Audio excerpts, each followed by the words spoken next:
If it's Monday, political power struggle. President-elect Trump brushes aside talk of Elon Musk's growing influence, and House Speaker Johnson faces a perilous path to remain atop the chamber after narrowly avoiding a government shutdown. Plus, we're following the reaction and fallout after the damning House Ethics Committee report on former Congressman Matt Gaetz. It accuses the longtime Trump ally of illicit drug use, statutory rape, obstruction of Congress, and more.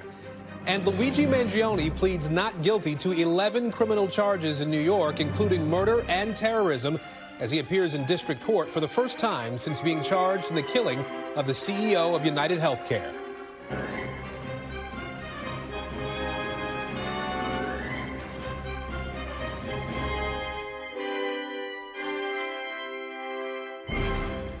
And welcome to Meet the Press Now. I'm Aaron Gilchrist in Washington, where a power struggle is brewing as President-elect Donald Trump prepares to be sworn into office, as the fate of Mike Johnson's speakership potentially hangs in the balance, and as Elon Musk tests the extent of his influence. So here's where things stand right now. Politico reports that folks around President-elect Trump believe he is unhappy with Speaker Johnson's handling of the government funding negotiations, which did not deliver on Trump's 11th hour demand of a hike in the debt ceiling. One Trump insider telling Politico, in the past couple of weeks, we've questioned whether Johnson has been an honest broker. Over the weekend, we heard from a couple of House Republicans openly musing about a change in leadership. Well, I'll tell you, I'm losing confidence with each day. And I think that we have a lot of our colleagues that are losing confidence. We're not sticking to the principles and the values in which we say that we fight for. I think ultimately it's going to be decided who President Trump likes, because I believe that will weigh in heavily on the decision-making of that, because currently President Trump works very well with Mike Johnson. They have a great relationship. I think he has to show me that we're going to be serious about making these cuts. We're not going to say, well, let's pass this one more time, one more of these bad spending bills so we can get back in shape. Now, it would only take a few members to turn January's vote for Speaker into the same chaos we saw in 2023, when a small group of hardline conservative Republicans ousted Speaker Kevin McCarthy, paralyzing that chamber for weeks. It's why some moderates say they are standing by Johnson to avoid that kind of drama again. Anyone that's going to vote against Speaker Johnson is weakening our conference, and it strengthens the hand of Hakeem Jeffries. I'm just going to be blunt about it. There's no other way to look at it. Now, at the same time, last week's government spending fight revealed another center of influence in today's Republican Party. Elon Musk, the world's richest man, was one of the driving factors behind the collapse of the initial bipartisan deal to fund the government, and it's earned him some high praise from House Republicans. And we have a president, we have a vice president, we have a speaker. It feels like as if Elon Musk is our prime minister. And I spoke with Elon a couple of times this week. I think many of us... Unelected. Well, unelected, but I mean, he has a voice. And I think large part of that voice is a reflection of the voice of the people. Now, some Democrats have seized on Musk's influence, calling him co-president, perhaps angling to get under Mr. Trump's skin there. At an event yesterday in Arizona, the president-elect acknowledged Musk is popular among conservatives, but he was adamant that Elon Musk is not calling the shots. He is. I like having smart people. You know, they're on a new kick. Russia, Russia, Russia, Ukraine, Ukraine, Ukraine, all the different hoaxes. And the new one is President Trump has ceded the presidency to Elon Musk. No, that's not happening. He's not going to be president, that I can tell you. And I'm safe. You know why? He can't be. He wasn't born in this country. All right, let's bring in NBC's Ryan Nobles on Capitol Hill now, and our Jonathan Allen is covering the Trump transition with us today. Guys, a lot to unpack here. Ryan, the next big date on the calendar is going to be the Speaker election on January 3rd. Is Speaker Johnson in jeopardy? What are you looking for? I think the big answer to that question right now, Aaron, is that we don't know. I do think that if you polled House Republicans right now, it probably wouldn't be difficult to find a handful of conservative Republicans that are very concerned about Johnson continuing on as a Speaker of the House. But whether or not they actually take the step of being bold enough to upend the Republican conference in the same fashion that we saw 2 years ago during Kevin McCarthy's brief speakership, I think remains to be an open question. To me, the way I've always viewed this is that Donald Trump will determine Mike Johnson's future. If Donald Trump endorses him to remain as Speaker, I think that it would be very difficult to find a group of House Republicans that would buck Johnson on the floor of the House to prevent him from becoming the next Speaker. But Trump's public pronouncements about Mike Johnson have been tepid at best. He has said that he'll keep his job only if he remains strong, only if he negotiates a good deal, things along those lines. Now, if you talk to Johnson, he has said that Trump's support remains steadfast. So I think a lot of what will determine on January 3rd will be based on where we see Donald Trump go in terms of his support for Mike Johnson. Right now, it appears that Trump's leaning toward keeping him in that spot, but I think a lot could happen between now and January 3rd.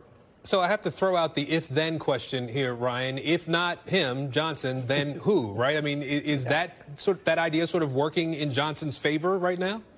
Oh, I don't think there's any doubt, Aaron. I mean, the biggest problem that House Republicans have is that there's no one else that could get 218 votes on the floor of the House of Representatives. It was the same roller coaster ride that we were on during Kevin McCarthy's speakership. It's why he won the speakership initially, and then why it took so long to find someone to replace him when he was booted from that spot. Now, the big difference between now and then is that Republicans have agreed to raise the threshold for a motion to vacate. So if Johnson wins the job, he's likely to hold on to it for 2 years because it will be difficult to find the requisite number of people to line up and publicly say that they want him gone. But you're right. There's not an active campaign by another Republican that we're aware of to fill that void should Johnson be removed. I think one member of Congress said that Jesus couldn't get 218 votes to be the next Speaker of the House. So that certainly plays in Johnson's favor. All right, Ryan, the other big news, obviously, on the Hill today is this House Ethics Committee report on the former congressman, one-time Trump Attorney General pick Matt Gaetz. Walk us through that. What do you know? Yeah, this was a long-awaited report. It's after a years-long investigation by the Ethics Committee. And what they've concluded is that there is evidence that shows that Gaetz was responsible or was guilty of a long list of what they describe as House ethics violations. Now, they even take it a step further and say that he could be guilty of federal and state crimes, but say that it's not their responsibility to make that determination. They say that they have evidence that he regularly paid women to engage in sexual activity between 2017 and 2020. They specifically talk about an instance in 2017 where a girl who's now a woman testified to the committee directly, not someone else telling the story. It was her story that she had sex with Gaetz twice at a party after she'd finished her junior year of high school. They talk about a trip to the Bahamas in 2018 with 4 other women, where one of the women testified that they believed that the payment for that trip to the Bahamas was engaging in sex with Matt Gaetz. And they also have another woman who testified that she saw him take ecstasy at the time. They backed this all up with cash app payments and bank transactions and text messages to paint a picture of Gaetz' conduct during that period of time. Now, Gaetz remains steadfast in his denials that he never had sex with anyone underage. He also says that while his behavior during that period of time was embarrassing, he admits to womanizing, for instance, none of it was criminal. And he points to the fact that the Department of Justice had a lengthy investigation of their own and then decided that they did not have enough evidence to prosecute. That certainly doesn't exonerate him from the allegations in this report, but this is the most significant and substantive list of evidence that we've seen stacked up against Gaetz since these rumors and these accusations started to surface. All right, Ryan Noble's for us on the Hill. Ryan, we'll let you go. Thank you, sir. John, let me bring you in here. What did we learn from last week about Trump's influence over Congress at this point? He didn't get everything he wanted in the shutdown negotiations, but is he still set to be the most powerful president in the modern era? I think for a number of reasons he's set to be the most powerful president in the modern era. The first one, of course, is the one that we've been alluding to here, which is that, and you even heard one of the congressmen say that in a clip earlier, that basically the Republican conference will do what Donald Trump tells it to do. And so if he decides he wants to keep Speaker Mike Johnson around, that will be extraordinarily influential.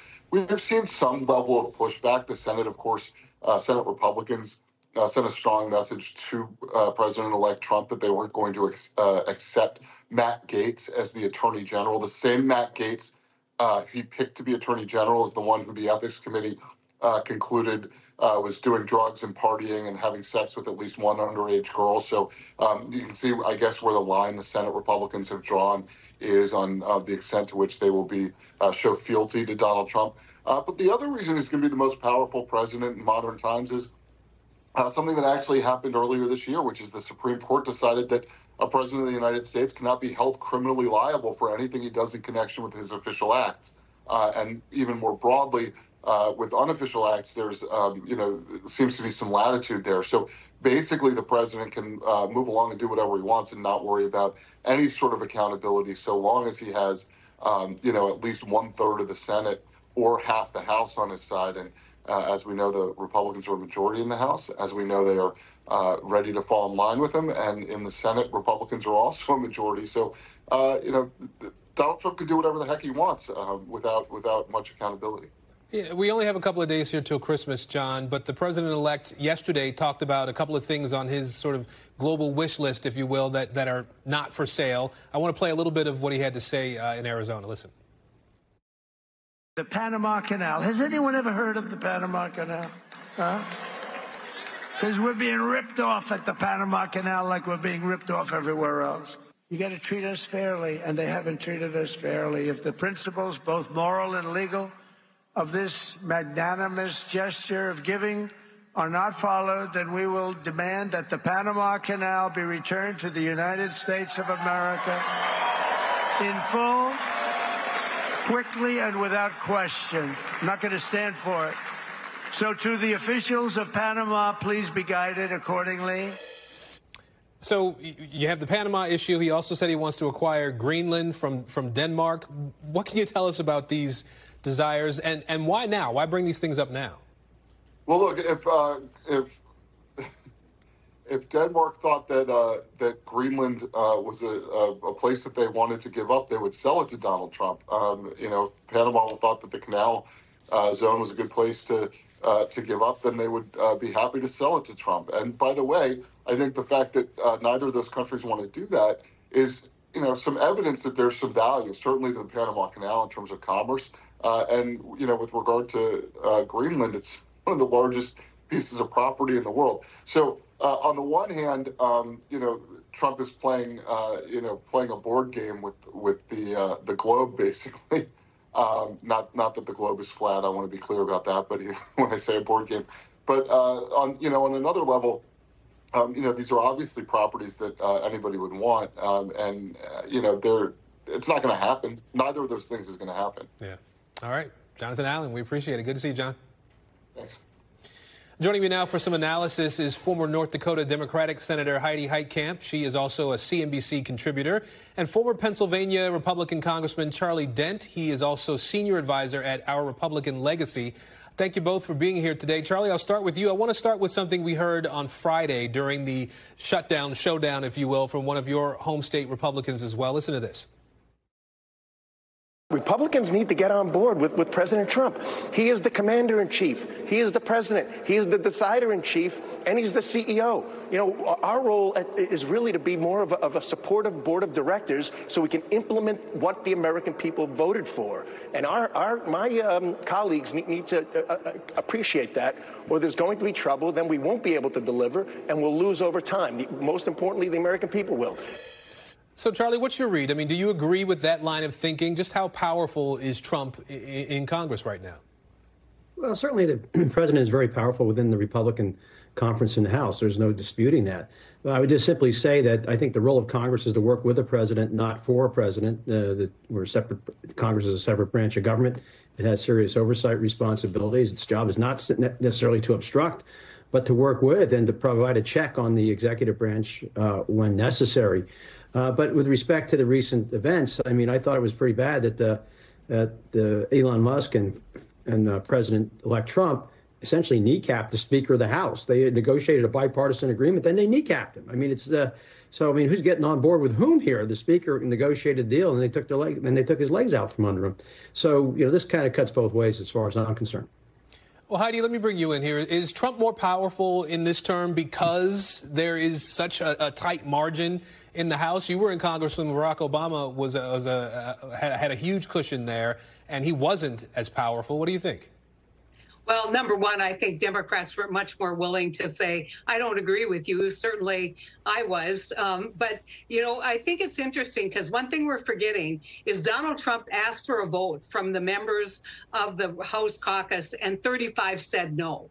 And so I think that that's a warning to Donald Trump that, you know, he's got to spend some time building a relationship and understanding the absolute hate that people have for raising the debt limit, and they don't want to give up that leverage. And so when Donald Trump comes in with a big spending package, blows up the deficit again, that's when we're going to find out how powerful Donald Trump is. But one thing I'll tell you he can't do, he can't, you know, say, give me back Panama, and by the way, I'll take Greenland.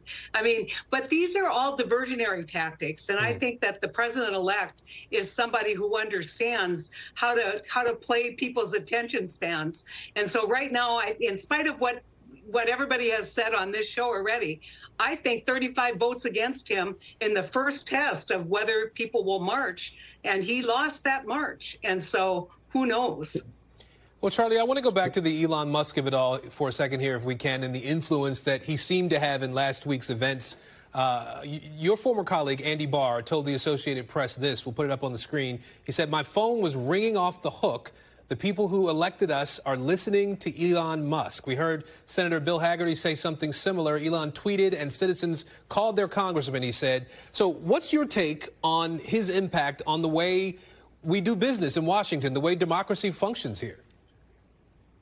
Well, there's no question that Elon Musk has a very powerful platform in X, and he can get people riled up. The problem, of course, for Elon Musk is he said some things that were rather impractical. Like he said, for example, Congress shouldn't pass any laws until President-elect Trump is sworn in. Well, he was saying that before the government was funded, before the troops got their pay raise. I mean, he's saying things that really don't make, and frankly, don't always make a whole lot of sense. He basically said to shut the government down for a month. I mean, who's going to listen to that? So he can get like when you're an elected official, you have to be able to turn off some of the noise.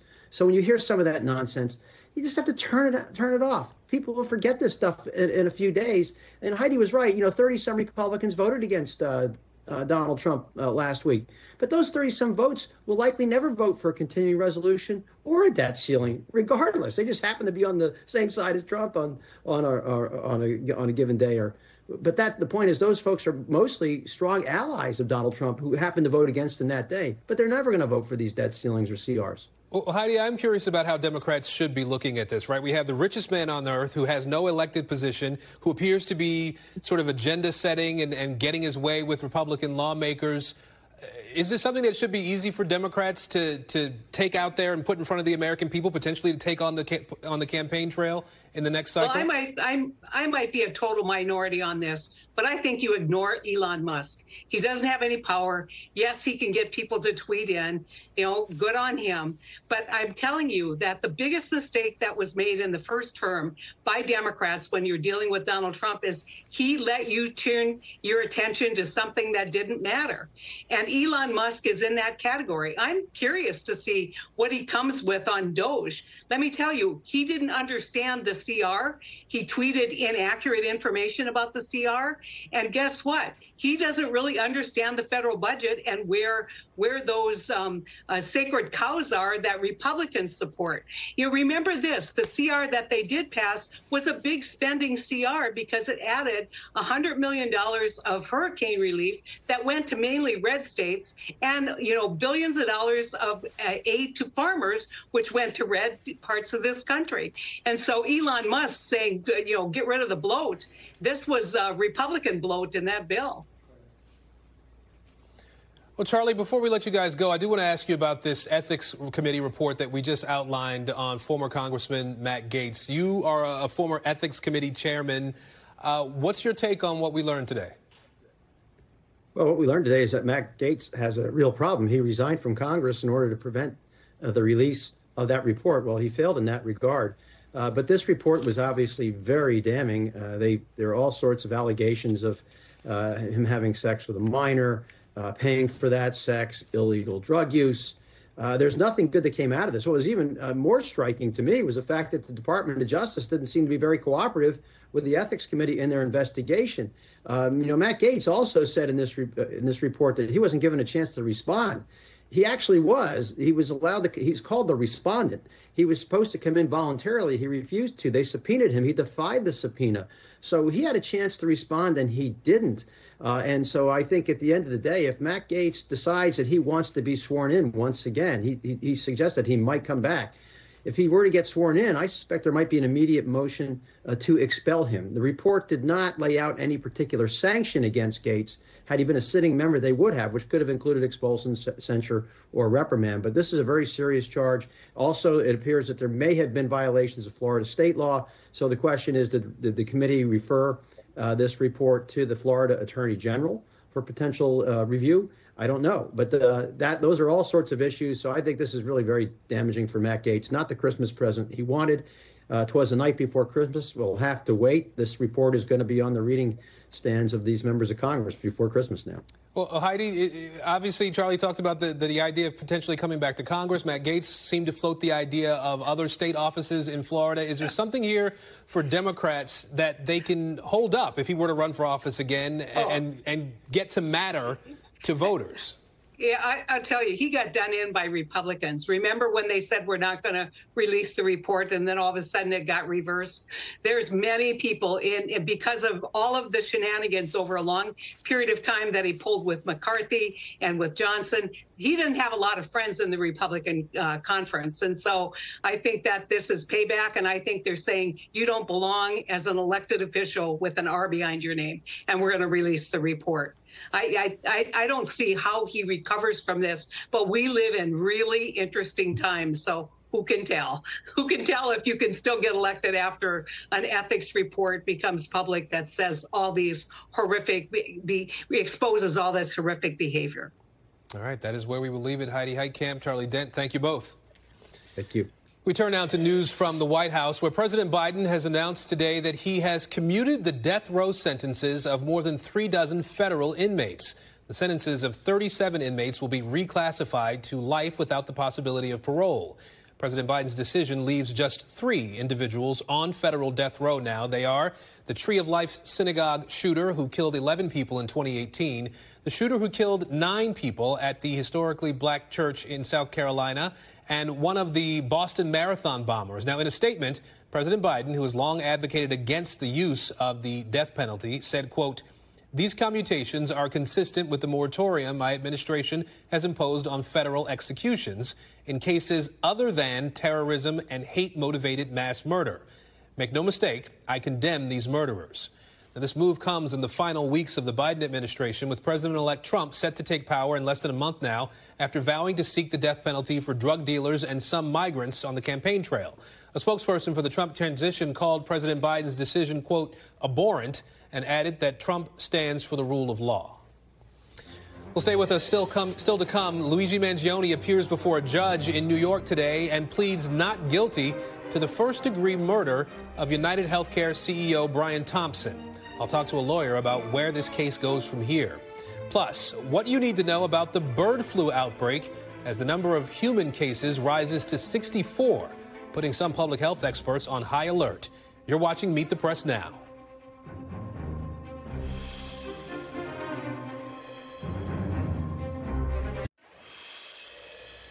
Welcome back. Luigi Manion, the man accused of killing United Healthcare CEO Brian Thompson, has pleaded not guilty to all state charges he's facing in New York. Manion was arraigned today in Manhattan, a week after prosecutors unsealed a sweeping 11-count indictment against him. Those charges include first- and second-degree murder, criminal possession of a weapon, criminal possession of a forged instrument, and terrorism. Today's indictment comes less than a week after Manion pleaded not guilty to separate federal charges in New York after being extradited from Pennsylvania. In court today, his attorney referenced this perp walk you see here, accusing officials of politicizing this case. There was no reason for the NYPD and everybody to have these big assault rifles that, frankly, I had no idea it was in their arsenal. And to have all of these, the press there, the media there, it was like perfectly choreographed. And what was the New York City mayor doing at this press conference, Your Honor? That just made it utterly political. NBC News correspondent Stephen Romo joins me now. Also with me, NBC News legal analyst Danny Cevallos, who is also a criminal defense attorney. So, Stephen, describe to us what happened in that Manhattan courtroom today.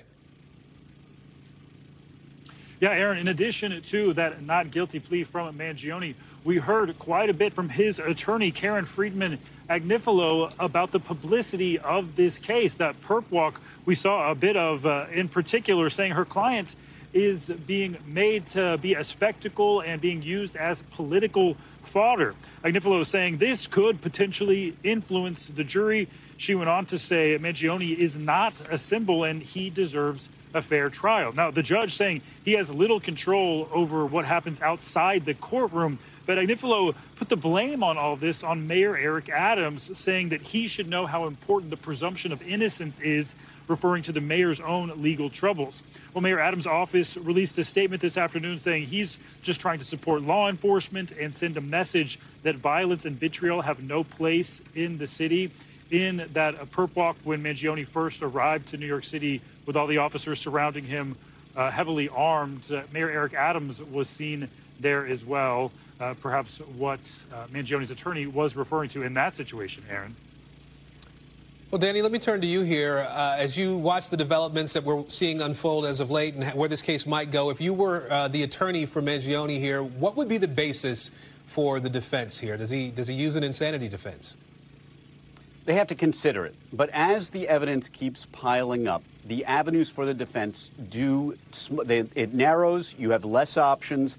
At some point, it's going to be very difficult to put on, say, an alternate theory of someone else did it. You can stand on reasonable doubt. You can stand on the presumption of innocence. But normally when you're doing that and you haven't put on much of a case yourself, again, the defendant doesn't have a burden to put on a case, but you often put on an alternate theory to give the jury something to hang on to. If you don't have it, sometimes the best you can do is talk about reasonable doubt.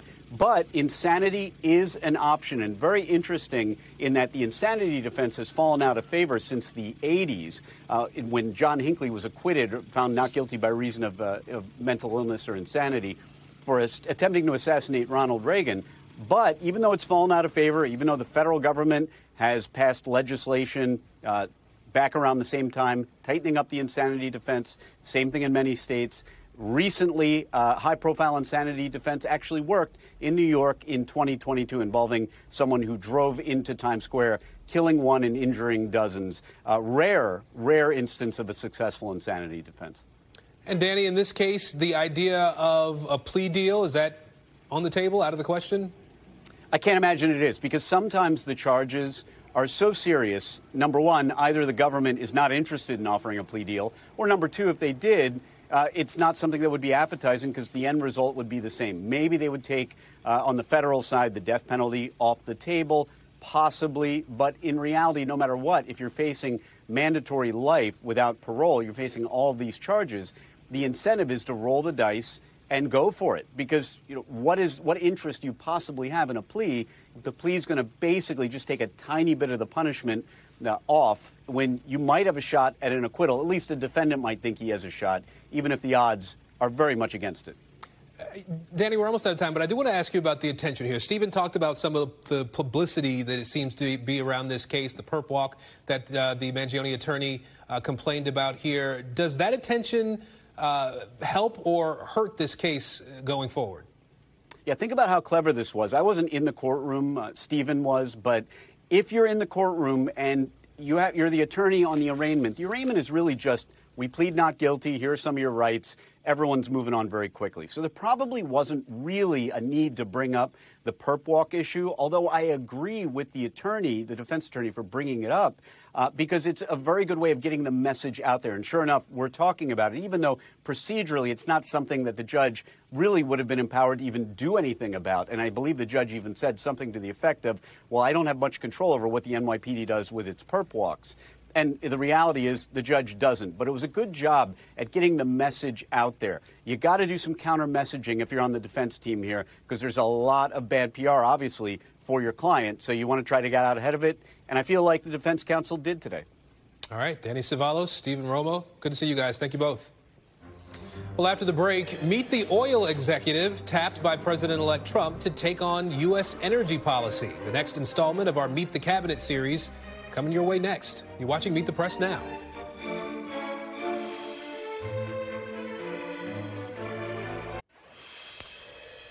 And welcome back. We turn now to the latest installment of our series, Meet the Cabinet, where we take a deep dive into the backgrounds of some of the people slated to be a part of President-elect Trump's cabinet.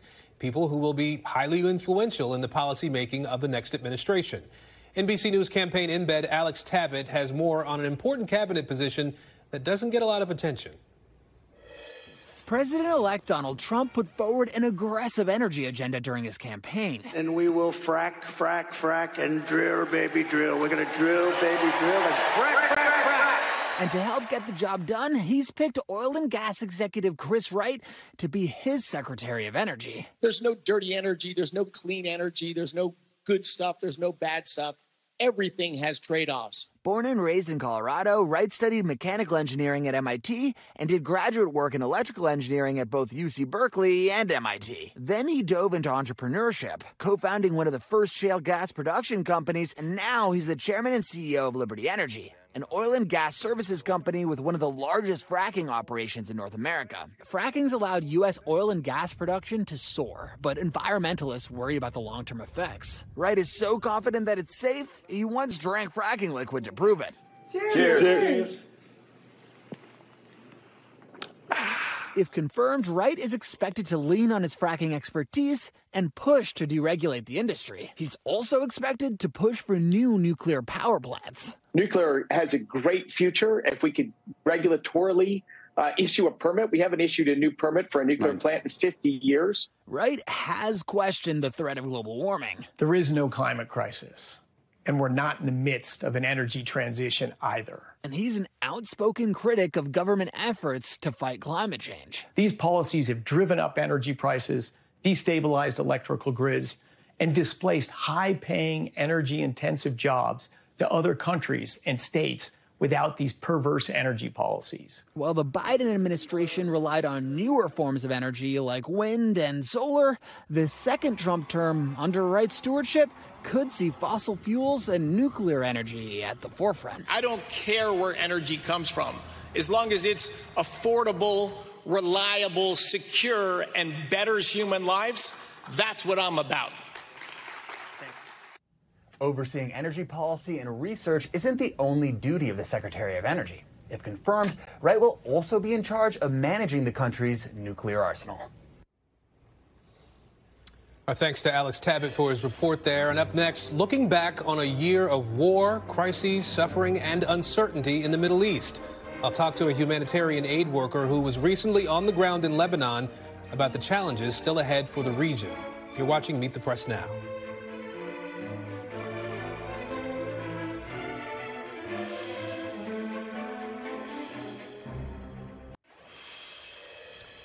And welcome back. The Biden administration is hoping it can make a breakthrough in the Mideast before leaving office in just a few weeks. Efforts are ongoing to secure a ceasefire and hostage release deal between Israel and Hamas more than a year now after the war there began. In that time, we've seen conflict spreading across the region, dramatically changing the geopolitical landscape there. NBC News chief international correspondent Richard Engel takes a look back at the major events that unfolded in the Middle East this year. And we should warn you, some of the footage you're about to see may be disturbing. It has been one of the most destructive, violent, and transformative years in the Middle East in a decade. Israel's war on Hamas, payback for the October 7th massacre, has left Gaza in ruins. Everywhere you look, there is just nothing left standing. Lawless and teetering on the brink of famine. Israeli forces killed Hamas's top leader, along with more than 45,000 Palestinians, according to local officials. For the first time, the clerical regime in Tehran abandoned its caution and launched 2 direct attacks against Israel, firing hundreds of missiles and drones. Well, there is a lot of activity in the sky here as well. I think you can see some of these flashes of light. The only person killed was a Gazan, crushed by a missile shot down by air defenses. Wrong time, wrong place.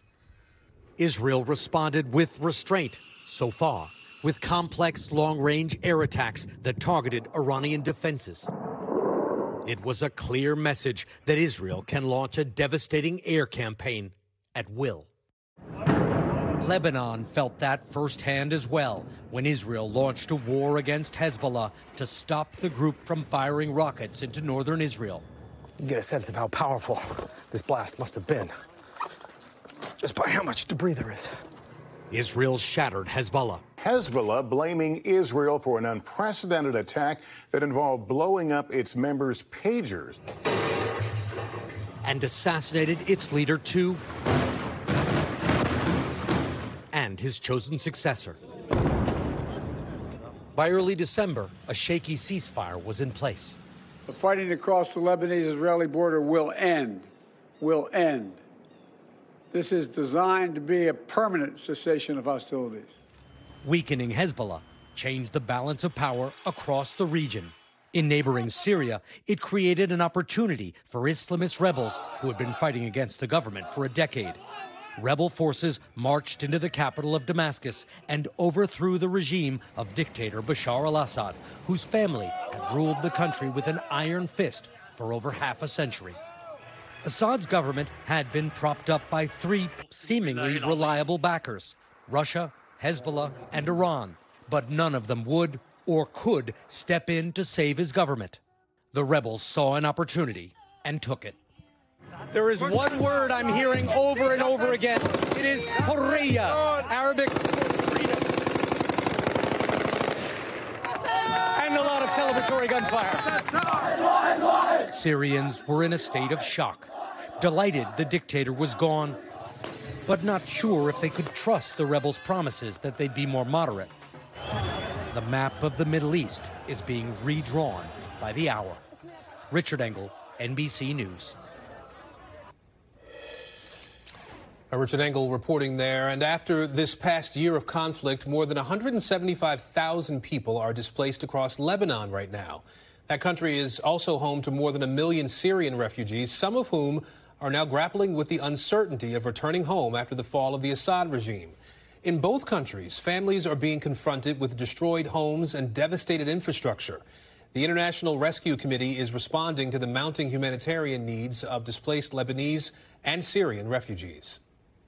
Joining me now is Kiran Donley, the head of international programs at the IRC. Kiran, we appreciate you talking to us today. I know that you were recently on the ground in Lebanon, meeting with refugees there, meeting with other displaced people. Talk to us about your experience there. What stands out? Yeah, thanks, Aaron. I was in Lebanon for 3 days last week with the IRC's teams on the ground. We've been in Lebanon since 2012, as we have been in Syria and countries across the region responding to the Syrian conflict. I met with Syrian refugees there who told me about their hopes for being able to return home at this moment, given the political transitions that we've seen in Syria, but also their concerns. They told me they don't know what they have to go back to. Their homes have been destroyed. They don't know if there will be public services, health and education. They don't know if they'll be safe. So real anxiety for them. And as winter sets in, many of them are thinking that now is not the time to go home, and they want to wait and see how things evolve on the ground. We've been watching so much conflict across the region, really, there. We know it's been less than a month since the ceasefire between Israel and Hezbollah. As you were able to sort of get there and talk to people and assess things, what do you see as the biggest challenges that civilians are facing as they try to rebuild in all these different places now? What does the future look like?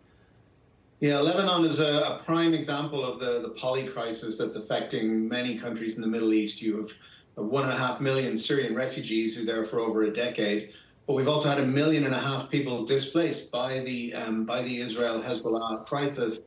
Many of those have returned to their districts of origin, but I met with people who told me they don't have homes to go back to, and the recovery process is yet to begin. So we need to think about not just how do we support Syria through this moment of transition, how do we help countries like Lebanon to recover from the conflict that they've experienced in recent months, hoping the ceasefire holds. And of course, in the region, we have the ongoing conflict in Gaza and the West Bank, which continues to deepen, even as talks for a ceasefire continue.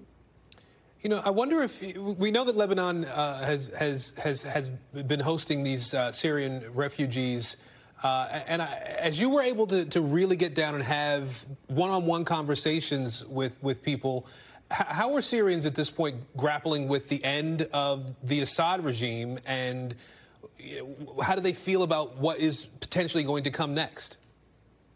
Yeah, I mean, I think it's hard for us on a personal level to imagine the emotions that people are going through. These are people who 13 years ago fled for fear of their lives with their families. Many of them have had children born in Lebanon.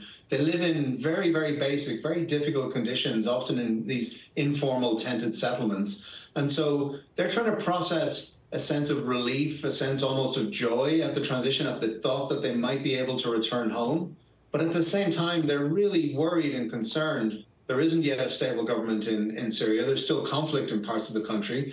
Much of the infrastructure and public services have been destroyed. And so they're trying to figure out, like anybody would, what's in the best interest for their families? How do they best provide for their children? Difficult as situations are for many refugees in Lebanon, there's a sense of certainty. They know what to expect. They don't know what to expect going home. And so as we think about, from IRC's perspective, the humanitarian community, a safe and a dignified and voluntary return process, we have to think about what are the questions that people need answering, and how do we give them the information to make an informed decision as to what's best for them and their families. I do want to ask you about the larger global picture right now. I know the International Rescue Committee released its 2025 emergency watch list. There were warnings about 305 million people in urgent need of humanitarian support around the world. Talk to us a little bit more about your findings there. So the watch list is a document that the IRC publishes every year. It's the 20 countries, 20 crises that we think are most at risk of deterioration for the coming year. As you said, 305 million people estimated by the UN to be in need of humanitarian assistance. Syria and Lebanon are both in the top 10 of our watch list for next year. And we really see four things that are driving need in these 20 countries. One is that conflict is on the rise, and diplomacy to bring about an end to conflict is waning. We see attacks on civilians and civilian aid infrastructure, including aid workers, on the rise with relatively few consequences, no end to the impunity for attacks on civilians. These are the countries that contribute least to the world's climate crisis, yet are hardest hit by its consequences and receive least climate financing. And then finally, in a world in which global extreme poverty is on the decline, it's actually on the rise in these 20 countries. There's a concentration of extreme poverty, even as wealth increases elsewhere in the world. So these things really come together to create a perfect storm that impacts on these 20 countries. You can see more in our watch list document. Encourage people to read through that for more analysis. We're just about out of time, but I'm hoping there's a bright spot in the work that you do. Obviously, you see so much of the hardest times that people have to deal with. But as you think ahead to 2025, what do you hope? What's your biggest hope going into the new year? So my hope is that we see where we have pockets of stability, that it continues. Where we have ongoing conflict, we see ceasefire. And I draw inspiration from some of the women that I met in Baalbek in Lebanon last week, who, in the face of just incredibly difficult circumstances for them and their families, were finding solace and comfort in each other, drawing strength from their experiences, and really an inspiration to all of us that better times are possible if we all focus on doing the right thing. Absolutely. We'll leave it there and hope that better times are possible indeed. Kiran Donley, we appreciate your work and thank you for your time. Thank you. And still to come, could bird flu become the next pandemic? We'll get a reality check from a public health expert on the current risk level and how the virus is mutating and spreading. You're watching Meet the Press now.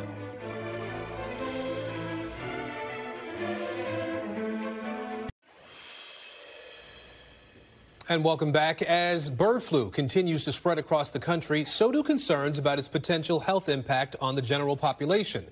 64 human cases have been reported in 9 states since April. And the U.S. reported its first severe human case of bird flu last week in Louisiana, where health officials say the patient suffered severe respiratory illness as a result of the virus.